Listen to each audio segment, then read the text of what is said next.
We're extremely delighted for our next speaker, which is Professor Ellen Mosley-Thompson from the Department of Geography at Ohio State University, and also a senior scientist at the Byrd Polar Research Center. Ellen was educated at Marshall University for her bachelor's and got her PhD and master's at Ohio State. She and her team and Lonnie Thompson have been conducting some of the most important climate research by examining and recording the ice cores from multiple glaciers around the world. Her particular work is, we'll call her a paleoclimate reconstruction chemist, and looks at physical properties in ice cores. If one visits Ohio State University, you'll be taken on a tour of the 7 kilometers of ice cores that they have. It's rather exciting, but you need a parka. She's conducted ice core drilling in Antarctica, Greenland, and the Andes, New Guinea, China, and lately Antarctica. Many rewards have accompanied this research. She has been honored as a AAAS Fellow in 2003, numerous Ohio State awards. I would call her, if not a national treasure, a state treasure, given all the awards she has. And the Roy Chapman Distinguished Explorer Award. In 2009 was a banner year. She was elected an AGU Fellow, a Fellow of the American Philosophical Society, and the National Academy of Sciences of the United States. Today, Ellen joins a list of distinguished scientists who have given the Charney lecture. I'd like to welcome Ellen to talk.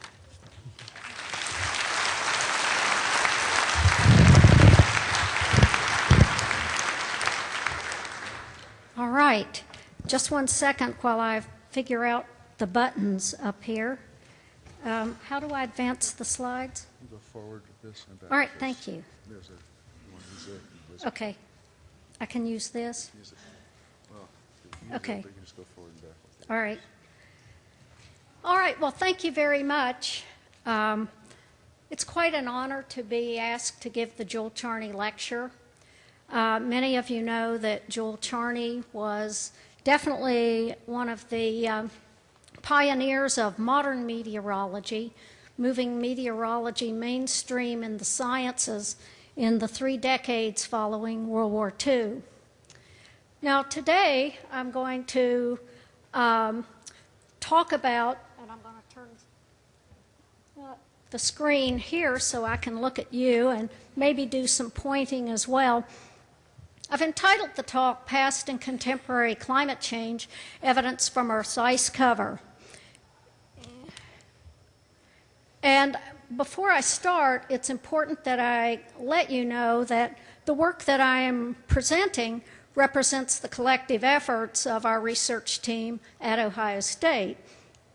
Our research scientists, graduate students, postdocs, and of course the people that make it possible who fund our research.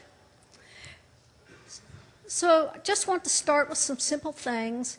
Ice plays a very important role in the Earth's climate balance. And it's important in the Earth system. It moderates the energy balance. It moderates the distribution of mass and energy. And therefore, it's important that we think of ice as a driver of climate change. You can see the schematic simply shows the importance of ice albedo, the fact that if we have ice-covered water, it restricts the flow of sensible heat, water vapor, which of course also is mass, but is also latent heat.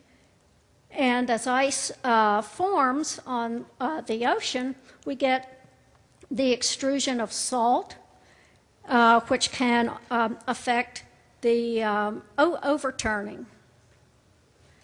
In addition, ice documents the history of the climate system.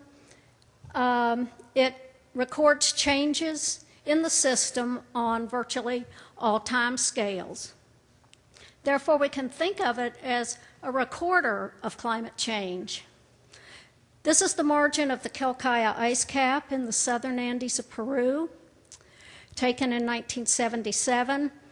What you see are the annual layers. This ice cap has provided an annually resolved climate history going back to 315 AD. But ice also responds to climate changes, and therefore we can think of ice as an indicator of change. And as an example, this is the margin of the Quelccaya ice cap taken in 2002. You can see the dramatic retreat of the margin. One of the beauties of ice cores is that they can provide unique histories from regions or parts of the world where other types of recording systems are absent. So, for example, ice cores from Greenland and Antarctica provide virtually the only paleoclimate histories.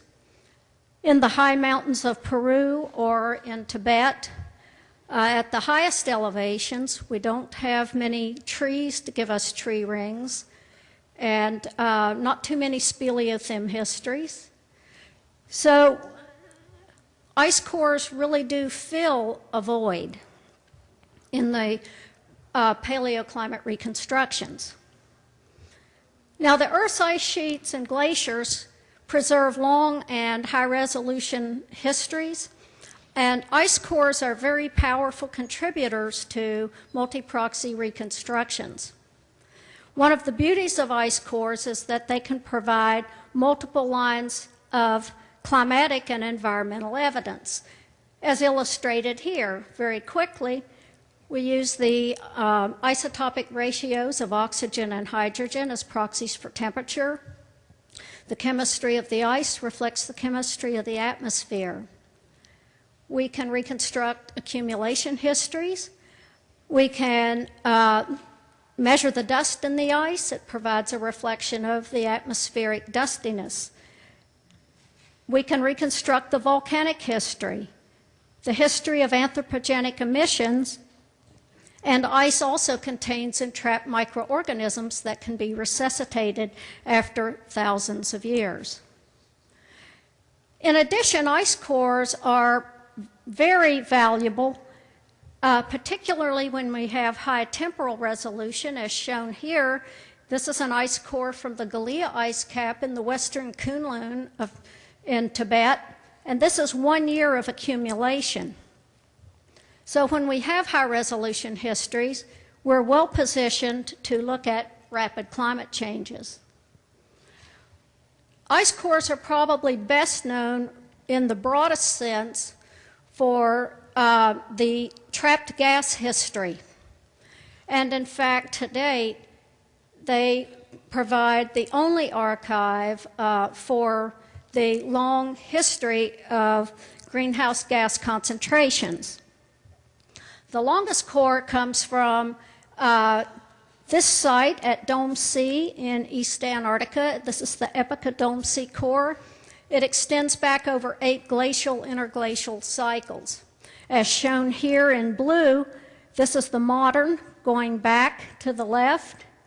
8 glacial interglacial cycles, the concentrations of CO2 in blue, the concentrations of methane in red, showing that the concentration of those gases is lower when the Earth is in a glacial stage and higher when the Earth is in an interglacial stage. In addition, this provides a nearly 1 million year context for the concentration of CO2 and methane today, and shows very clearly that the modern atmosphere, the composition of the modern atmosphere with respect to these two gases is well outside the range of natural variability. And then the IPCC fourth assessment, or I guess the third assessment, using emissions scenario A1B, which is pretty much a mid-range scenario, estimates for 2100 are CO2 at 850 and methane around 3,700 parts per billion. And we have to remember that CO2 remains in the atmosphere for 70 to 120 years. This is definitely should give us a little pause. We should think about this. The other fact is that the decay of fossil fuel CO2 in the atmosphere has this long tail, such that 33% of the emissions today will still be in the atmosphere 100 years from now, and 1,000 years from now, 19% of the emissions will still be with us. This is an issue that will take a long time to resolve. Now, as Peter was reading the introduction, he mentioned our team. And for 30 years, the team at Ohio State that Lonnie and I put together have drilled ice cores around the world. This map shows all of the places from which we have extracted ice cores. We've had a presence in the polar regions, in Greenland, in Antarctica. But one thing that distinguishes our team is the fact that we drill ice cores on the tops of the world's highest mountains in Tibet, up and down the axis of the Andes in Alaska, the Russian Arctic, Kilimanjaro, and in New Guinea. One of the reasons for this is there's no single best ice core. There's no single best place to go to drill an ice core, because where you go to drill an ice core depends upon what the question you are asking is. And when we are interested in global scale phenomena, then we need to have a spatial distribution of ice core records, because ice cores intrinsically carry with them a local to regional signature. So here we can see an example of this. Let's start with the lower panel. This is a composite oxygen isotopic history from these three ice cores in the South American Andes. This is today, going back 2,000 years. The oxygen isotope is shown here as z-scores around the mean. In other words, these are deviations. Up is warm, down is cool. You see a nice signature of the Little Ice Age cool period. You see a modest medieval warm period, or warm anomaly, as it's often called, in the South American record. But here is the composite from 4 ice cores from the Tibetan Plateau. And you see no Little Ice Age and no medieval warm anomaly. Now, this isn't surprising in terms of the South American Andes that we see the Little Ice Age in the medieval warm period, because the source for the moisture for these glaciers in the Andes is actually the Atlantic. And it's well known that around particularly the North Atlantic basin, we have a very strong signature of Little Ice Age cool period and the medieval warm period. Now, if we take those records and composite them, we have now what we call the tropical ice core composite. And the one feature that stands out most strongly is the isotopic enrichment of the 20th century. And then when we plot our tropical composite with the Northern Hemisphere reconstruction shown in blue, and it's important to note that that reconstruction is based upon many tree ring series, some coral records, some high-resolution lake sediments, and ice cores. And then in red we have the meteorological observations.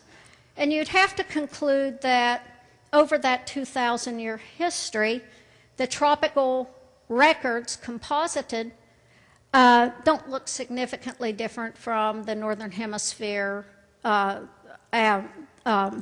reconstruction. but both again carry the signature of the 20th century warming, and particularly the stronger warming in the latter 50 years. Now, ice cores provide our best evidence for volcanic emissions. This is a 4,000-year record of sulfate aerosols from an ice core at this site called Plateau Remote. It's very near what's called the pole of relative inaccessibility in Antarctica.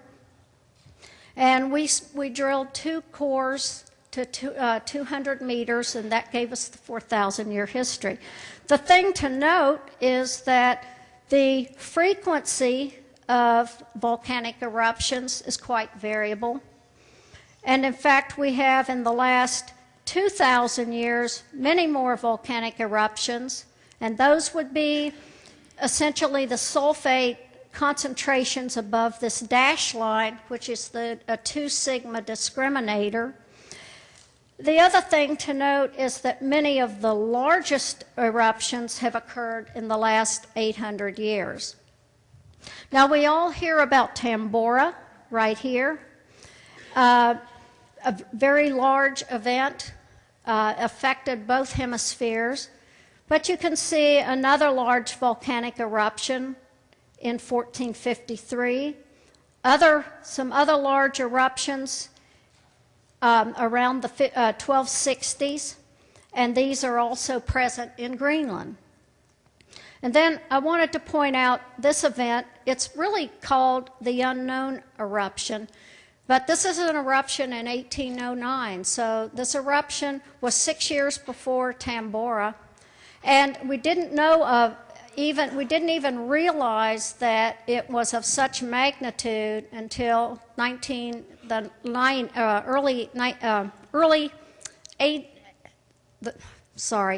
the paper was published in 1991. Of course, the work was done a few years before that, when we compared the sulfate aerosols in multiple ice cores in Greenland with those in Antarctica, and we saw the clear evidence of this particular eruption. Now, in terms of what these histories can bring to climate modeling, well, volcanoes are one of the natural climate forcing mechanisms, and indeed, if we're going to test our models by hindcasting, then it's important that we know something about those forcing mechanisms. And so ice cores can give us the history of sulfate emissions or associated with volcanism. But we can't really get that history from a single ice core. We need to get a collection of ice cores and then composite those.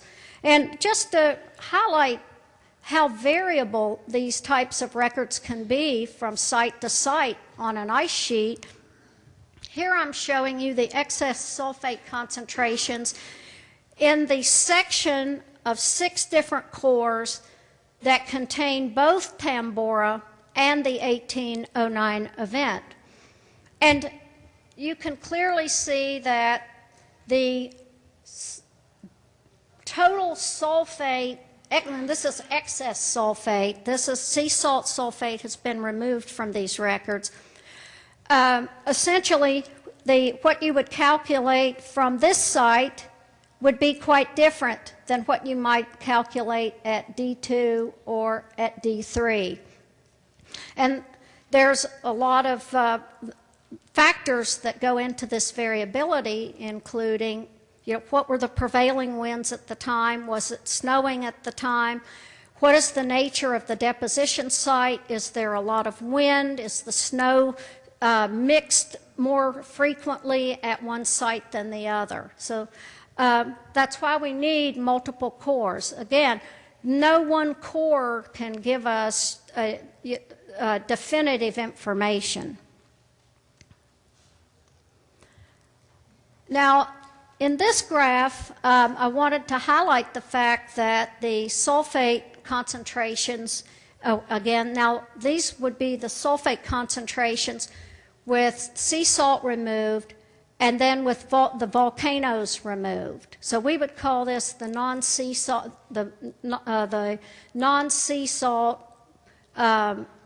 non-volcanic excess sulfate. It's kind of a long name. But for this site in northern Greenland at B16, and this is the work of Hubertus Fischer and his group, this is a 400-year history here. You can see the sulfate emissions from the ice core. The dots show you the sulfate emissions from Eurasia, and the crosses show you the sulfate emissions from the U.S. And very clearly you see the intensification of industrialization, and we also see the decline in sulfate aerosols as a function of the implementation of the Clean Air Act. I always love to show this slide to the public when I go out to speak because, I mean, this is a feel-good message. This is a positive message. We recognized we had a problem, and we were able to implement laws to mitigate. Now, this is the non-volcanic excess sulfate flux, not from the the core up here, the B16 core, but from these 5 cores, and this is only a 200-year history, but again, just showing that we get the industrialization and the turn down in the early 1970s in terms of sulfates, aerosols in the northern hemisphere atmosphere. Now we can do the same thing by looking at an ice core record from the Dasappan Glacier here in the Himalaya. The Dasappan Glacier is at roughly 23,000 feet in the Himalaya. So it's truly sitting very high, and it's monitoring the upper atmosphere. But you see the later industrialization in Asia, and you note that we don't see the downturn in sulfate aerosol concentrations yet. In addition, ice cores can show us how the concentrations in nitrate have changed over time. And this is again a record from 5 different Greenland ice cores showing that nitrate over the last roughly 150 years was relatively stable, but in the post-World War II period, you can see how nitrate in the atmosphere has increased tremendously. And this reflects the intensification of agriculture. We know that nitrogen is a major component of fertilizer, and it also reflects the increased numbers of automobiles, the rapid increase in driving in the post-World War II period.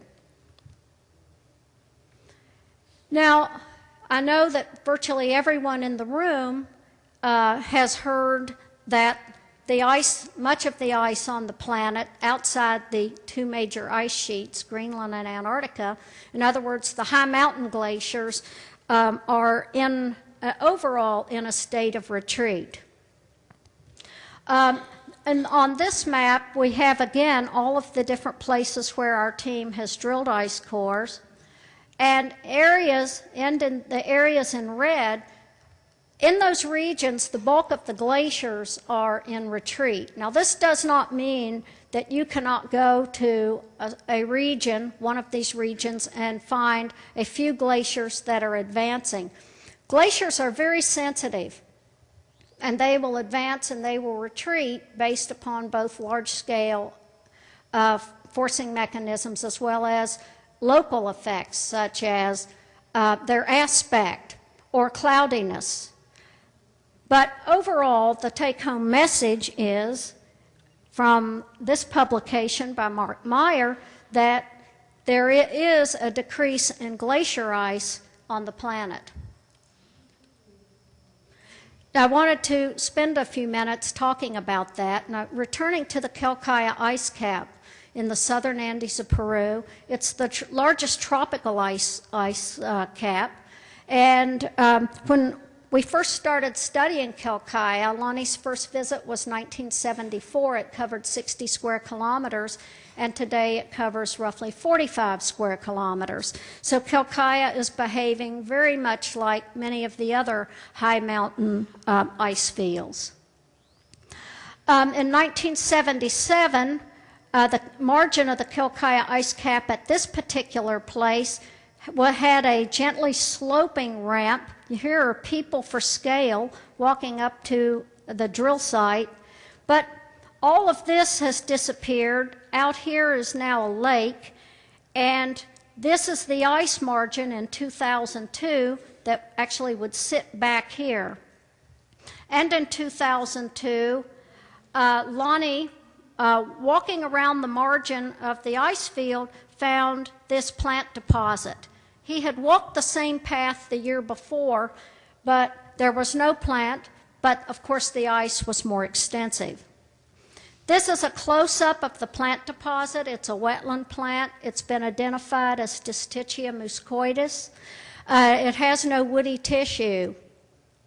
What's interesting is that the plant dates 5,200 years in age, radiocarbon dated. We've now collected over 50 plants along the margin of the Kelkaya ice cap, and the youngest of them fall around 5,200 years.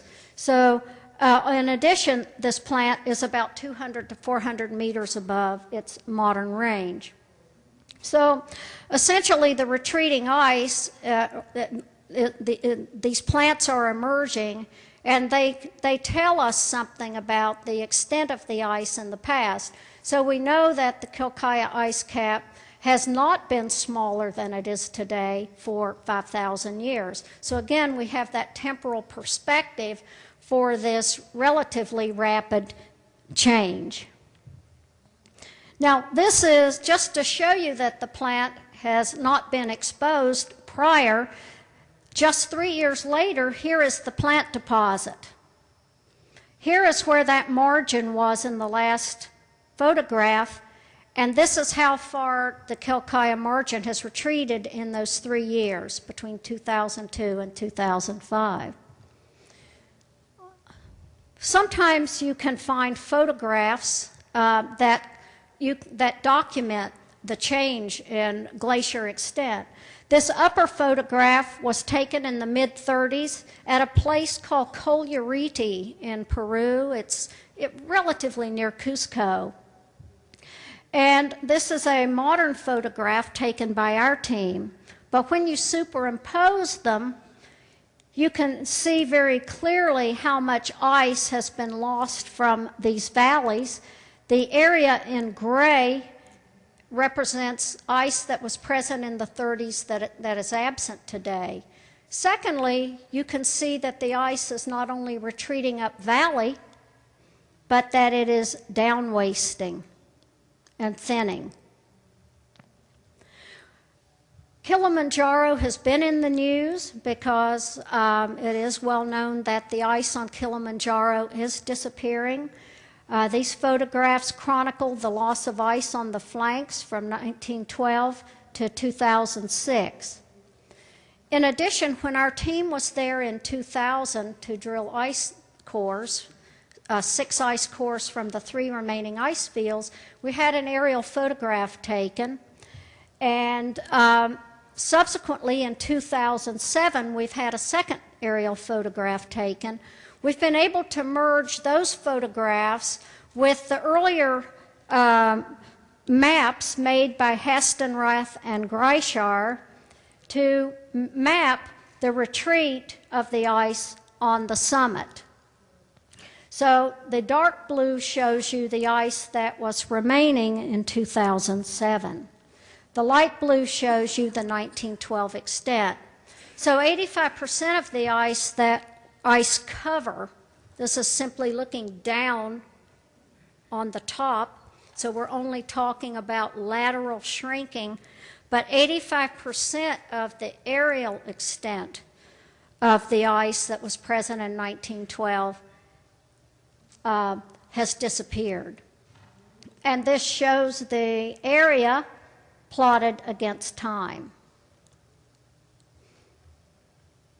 These are the three main ice fields atop Kilimanjaro: the northern ice field, the Furtwangler Glacier, and the southern ice field.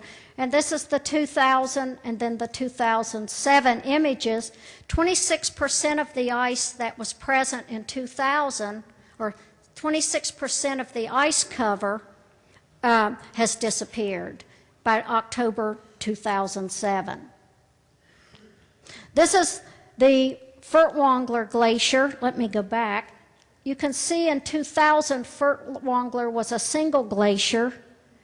By 2007, it's broken into two parts. This is the Furtwangler Glacier in 2009. This is the northern ice field. Went too fast. Where in 2000, our team drilled 3 cores to bedrock. This is our drill dome, the sleeping tents. And we extracted, as I said, 3 ice cores, and from these produced a paleoclimate history for the region extending back 11,700 years.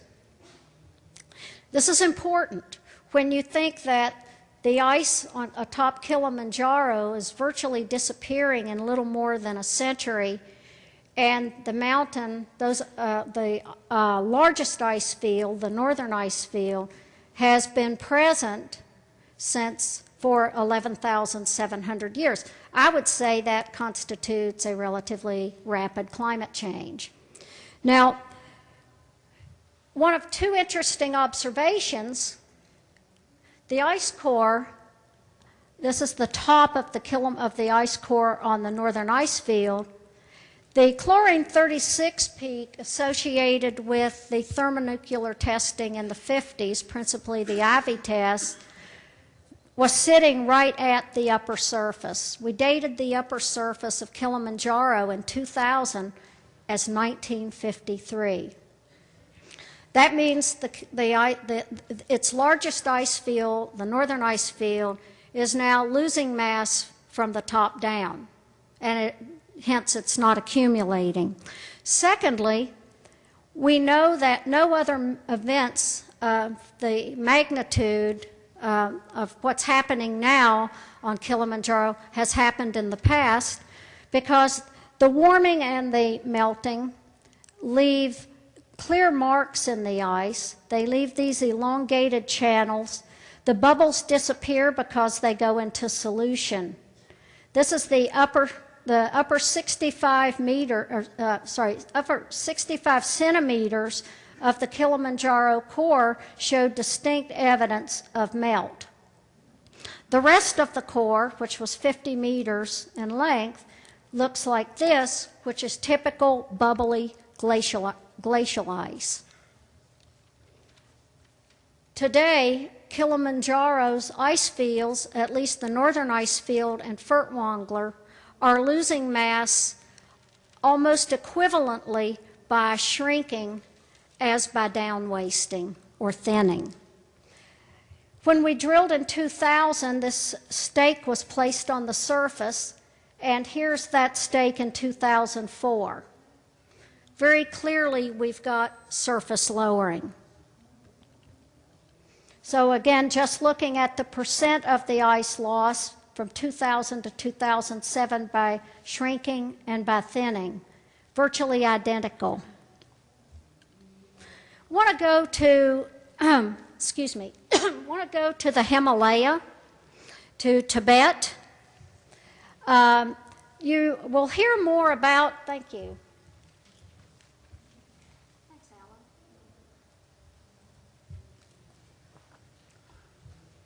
I think in the coming years you're going to hear more and more about the Tibetan Plateau. Many people are already calling it the third pole. Third after the North and the South Pole, so the world's third pole. It's an area that's very high, it's cold, it's remote, and it's threatened by climate change. It's centered on the Tibetan Plateau in the Himalayas, covers about 5 million square kilometers, and it's one of the largest glacial stores of fresh water on the planet after the 2 big ice sheets. It's often called Asia's water towers. Our team has drilled 5 ice cores around the Tibetan Plateau. These glaciers feed some of Asia's largest rivers that are shown here: the Indus, the Brahmaputra, and the Ganges. And these glaciers do contribute to the base flow of these rivers, and these rivers help sustain at least 1.5 billion people that live in 10 countries. The Himalayan glaciers are estimated to store between 4 and 12 cubic kilometers of fresh water in about 15,000 glaciers. Now, these are just the Himalayan glaciers. It's estimated that on the third pole there may be as many as 46,000 glaciers. It's an area that has not been well studied, and therefore these numbers have to be considered estimates. In 2006, our team drilled ice cores along with our Chinese colleagues from the Institute for Tibetan Plateau Research. In fact, I should have said all 5 of the cores that we have drilled in Tibet have been drilled collaboratively with our colleague Yao Tang Dong and his colleagues. When you get to the top of the Nanunnami ice field, it's actually rather large. Here is a person for scale, and there's our drill camp. And we recovered 3 ice cores to bedrock, 157, 137, and 113 meters. One of the interesting discoveries from Nanunnami is in this graph, and let me just explain. What we're seeing here are the profiles of beta radioactivity in all 5 of the Tibetan ice cores. And you notice that 4 of them contain this peak in beta radioactivity. This is essentially the cesium and the strontium from thermonuclear testing that's attached to particulates that get deposited in glaciers around the world. And as they decay, they emit beta particles, and we simply count the beta emitters. Well, what's interesting is that Nanunnami does not contain the 1963-64 beta peak. The next peak that we look for then is the chlorine 36 spike. This was from thermonuclear testing at the ocean surface, where seawater was volatilized and chlorine 36 was distributed globally. And you see the chlorine 36 spike: Gallia, Kilimanjaro, Huascaran, that's in Peru, Dai 3 in Greenland, the Swiss Alps, and absent in Nanunnami. So essentially, Nanunnami Glacier is not accumulating mass, and has any mass it has accumulated in the post-1950 period is long gone. And so we refer to this as the glacier has been decapitated. Now, whether or not Nanunnami is characteristic of the other glaciers in the Himalaya is something that has yet to be determined. And this will be one of the goals of an emerging third pole initiative. Oh, and here it is, the third pole experiment. This is a coordinated, multidisciplinary scientific effort to address environmental issues and develop timely adaptations to the changing environment here. And the emphasis on this, studying the ice, the water, the air, the vegetation, and human interactions. And they've had 2 meetings. They're planning a third. They have had sessions here at AGU.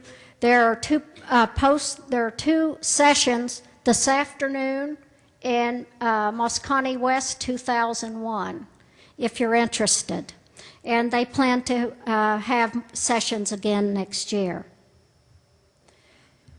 Now I want to go to New Guinea, where there are some remnants some what we would call remnant ice fields. But these ice fields represent the only ice bodies between the Andes of South America and the glaciers in the Himalaya.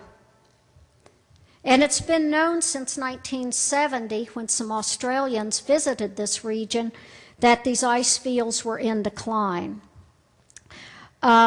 This is New Guinea, and the ice fields are here in Papua, Indonesia, very near the mountain called Puncak Jaya. Here are the ice fields in 1936, 91, and 2001. In May and June of 2010, that's this year, our team, shown here on the North Wall Fern, recovered 2 cores to bedrock, 30 and 32 meters, from these remnant ice fields. I don't have many results to show you. We are still in the analysis phase, but the chlorine 36 spike appears to be absent on this glacier. In other words, it is not a glacier that is accumulating mass today, and it likewise is being decapitated. It's interesting to look at the retreat, or I should say the loss of ice, on Kilimanjaro and on, we just call it the Puncak Jaya ice fields, although the ice fields are not directly on the Puncak Jaya mountain. What's interesting is there have been maps made. I've already talked about the Kilimanjaro maps, but shown in black are the Indonesian or the New Guinea maps for those glaciers. And they seem to be losing mass in a very similar manner.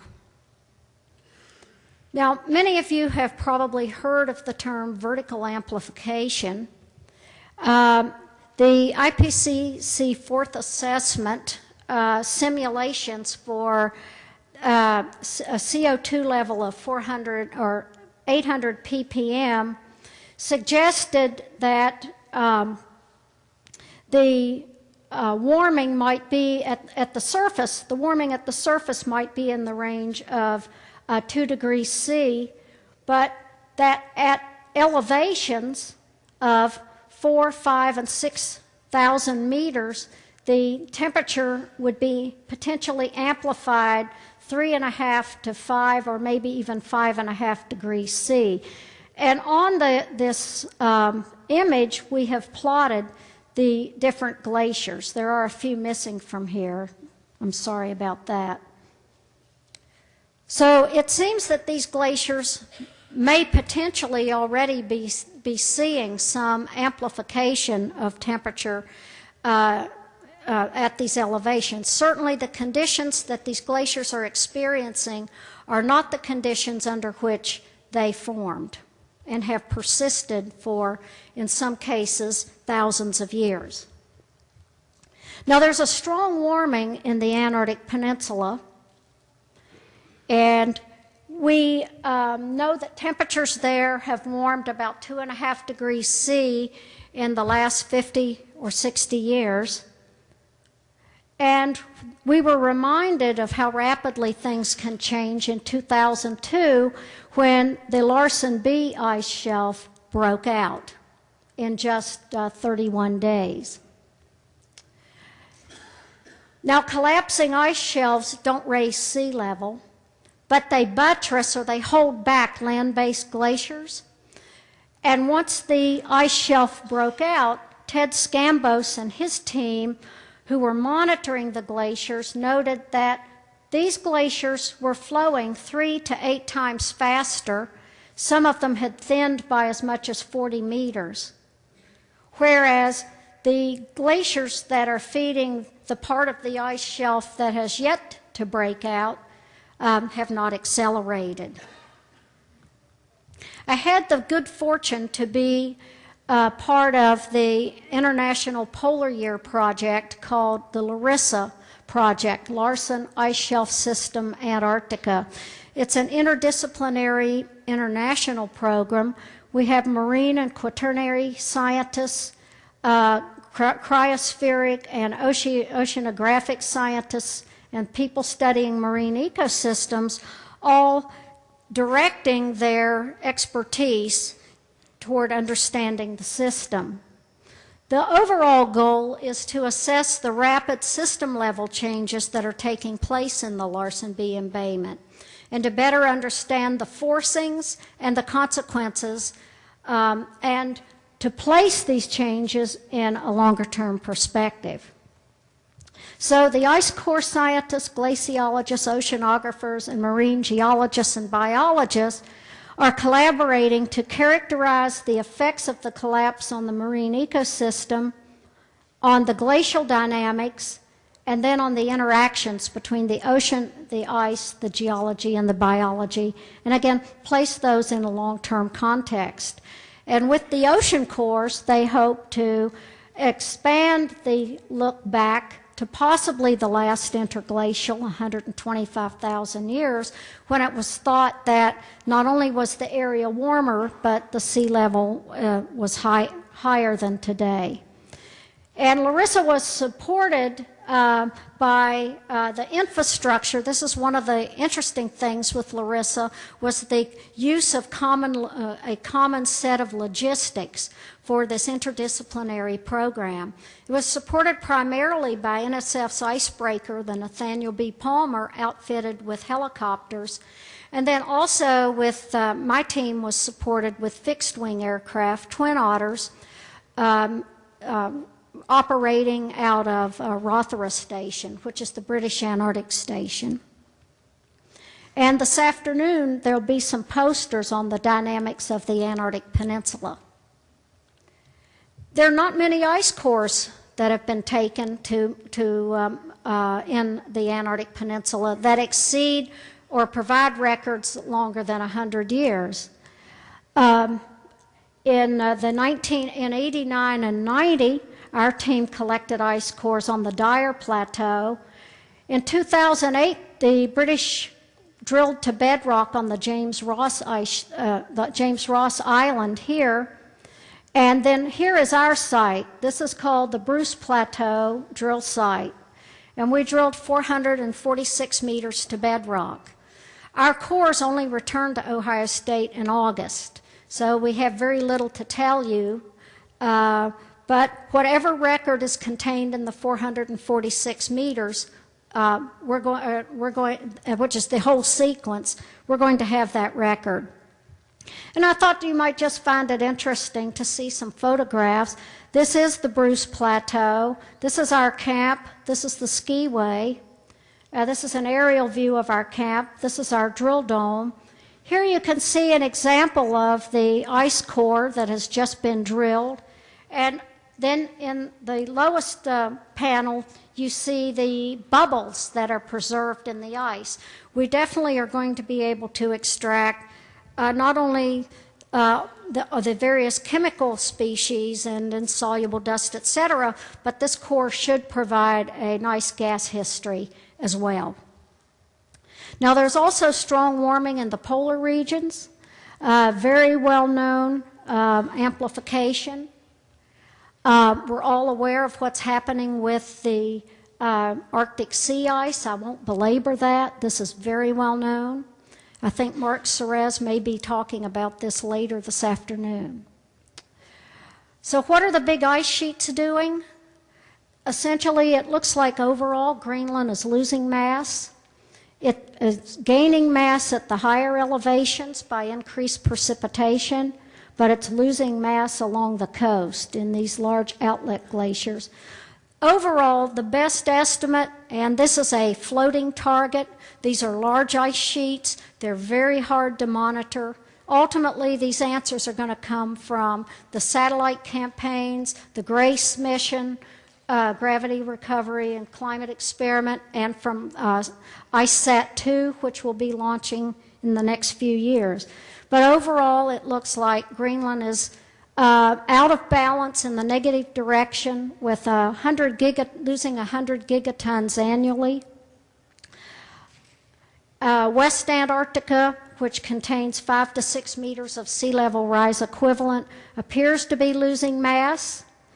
On the other hand, East Antarctica, which is the big gorilla with 55 to 60 meters of sea level rise, is slightly gaining mass. When you put it all together, it looks, you might say, well, Antarctica is losing mass slightly. The bottom line is these estimations fall well within the error bars. The errors on these estimates is tremendous. So we really don't know. The fourth assessment predicted that sea level would rise about 0.2 to 0.6 meters by 2100. IPCC knew this was a conservative estimate. It is very likely an underestimate because they did not include any glacier dynamics, which is fast glacier flow. And it's very difficult to determine how glaciers are going to behave in the future, particularly the outlet glaciers. They're the critical pieces here. That is how these ice sheets lose mass to the ocean. Tad Pfeffer presented a very, I thought, a very thoughtful and fairly rigorous assessment. The paper, published in Science in 2008, concluded that a more likely range for 2100 is about 0.8 to 2 meters. Thermal expansion will be about 0.3 of a meter, and that a 1 meter sea level rise by 2100 is not outside the, is not unrealistic. So to wrap up, because my yellow light is on, I wanted to finish with this and then one slide. This is a quote from Henry Pollock's recent book called A World Without Ice. And in there he says, nature's best thermometer, perhaps its most sensitive and unambiguous indicator of climate change, is ice. Ice asks no questions, presents no arguments, reads no newspapers, listens to no debates. It's not burdened by ideology and carries no political baggage as it changes from solid to liquid. It just melts. And the ice is sending a fairly clear message. So the Earth is experiencing an abrupt climate change. This is a widespread, a rapid and accelerating loss of ice, particularly in the low and mid latitudes. And this fact is significant because ice plays important roles in the Earth system. It affects the radiation balance, the distribution of energy and mass. It's involved in climate system feedbacks. Melting land-based ice will eventually find its way and raise sea level. And as I've shown you, ice captures and preserves many chemical and physical constituents of the atmosphere, and thereby provides these unique paleoclimate histories. And many of these are from remote areas where no other histories exist. Moreover, some of the ice fields are now in imminent danger of being lost, and in fact, some are already gone. And then finally, ice, as it melts in, or ice, contributes to essential water resources. And this is particularly true in many of the high mountain areas, such as South American Andes and in the Himalaya, where that are dominated by monsoonal climates that require this discharge of water from these glaciers during the dry season. And these are areas that are still have much industrialization ahead. They still have growing populations. So the loss of ice looms large for those regions. And I'll just conclude. Thank you very much.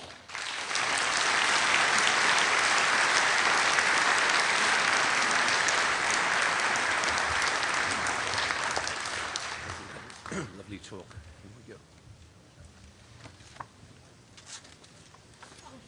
A picture.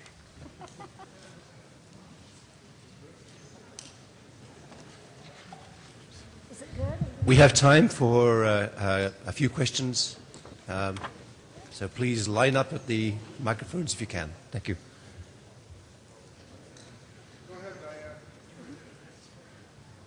Hi. Yes, thank you. It was a very interesting talk, and I wanted to ask you to amplify a little bit on your point regarding vertical amplification.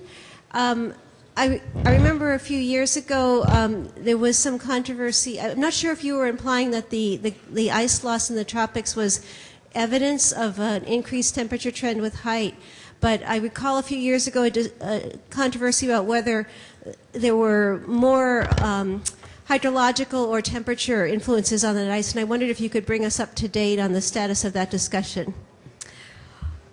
Well, I would say if essentially what you're asking is whether what's driving what's going on with these ice fields is more a function of changes in precipitation or changes in temperature, is that the question? Yes, or even cloud cover and radiation on the ice sheet. Right. Well, the first thing to recognize is that ice fields respond to all of those. They're all very important. If you have no precipitation, you're not going to have ice. Certainly cloud cover is important. And each of these glaciers, on each of these glaciers, some factors are more important than others. However, I think the point here is that we, across particularly the tropics and the subtropics, and even the lower part of the mid-latitudes, the glaciers that are sitting at 4.5 to 6 kilometers elevation are all showing one characteristic, and that is they're losing mass. All right, is it temperature or is it precipitation? We can turn to the Quelccaya ice cap that we've monitored since 1974. And in fact, Mosley-Thompson presented in his paper on Tuesday, on Quelccaya we have 1,700 years of annually resolved history of both accumulation and the oxygen isotopic ratio, the proxy for temperature. And therefore we can correlate what's happening with accumulation to temperature. And there's not really much relationship, to precipitation. So if, I think I said that correctly. So let me just say that again. If you take the 1,700 years and you take the accumulation and you take the oxygen isotopic ratio, they're not related. Their correlation is virtually zero. So we already have clear evidence there on Quelccaya. Quelccaya also has increasing accumulation. So we have warmer temperatures as suggested by the oxygen isotopic ratio on Quelccaya, but we also have enhanced precipitation. The accumulation arriving at Quelccaya is above the 1,700-year mean. And yet Quelccaya is an ice cap that is disintegrating. It's just shrinking. It is not shrinking downward yet, and that is because the 0-degree isotherm still sits below the summit of the ice field. But because it's I'm off, I want to go back to I want to make sure I answered your question because I was starting out on another tangent. Did that help? Maybe just time for 2 very short questions. Okay. I was intrigued when you showed that from the last 4,000 years, many of the largest volcanic eruptions have been in the last 800. Do you think that's a robust conclusion, and can you rule out degradation of the earlier records? I think it is robust. The place, indeed, some records do degrade, but the sulfate histories in the ice core that I used would not degrade. That is from the central East Antarctic Plateau. The temperature there on average is about minus 45 C annually. So there's not going to be much degradation. What we could have are missing volcanic events because the accumulation rate there is very low. And so if we had something that, was very quick and was deposited, and then the snow containing that drifted away from the site, later we come along and drill, we could miss it. It might be absent. but I don't think there's going to be, that is a process that would occur just as similarly 100 years ago as 3,000 years ago. So I don't think so. Last question. John Dunning from Sonoma State. The glaciers, particularly the Himalayan glaciers, are melting, and we need the water. Should we be building more reservoirs? And I'm thinking of the floods in Pakistan, which might have been lessened by a reservoir along that river system. Yes. There are many reservoirs along the Indus. One of the problems is that there was no forecast given of the flooding, number one, and number two, there was very poor water management decisions made. What's your opinion about building reservoirs to compensate for the loss of glaciers? Well, I guess if you've got the resources to do it, but you know, reservoirs also have other impacts. That's one. You know the old saying, you can't do just one thing. You do one thing, but you have both positive and you have negative downstream effects. I really don't think that as a climate scientist, I'm really in a position to advocate for more reservoirs in a region that, you know, I don't really know that much about. I think there's a lot of politics, there's economics, and all the geologic settings. You don't want to set up more geologic hazards either. I mean, reservoirs can become geologic hazards. They are right now. Thank you. Thank you very much, Ellen.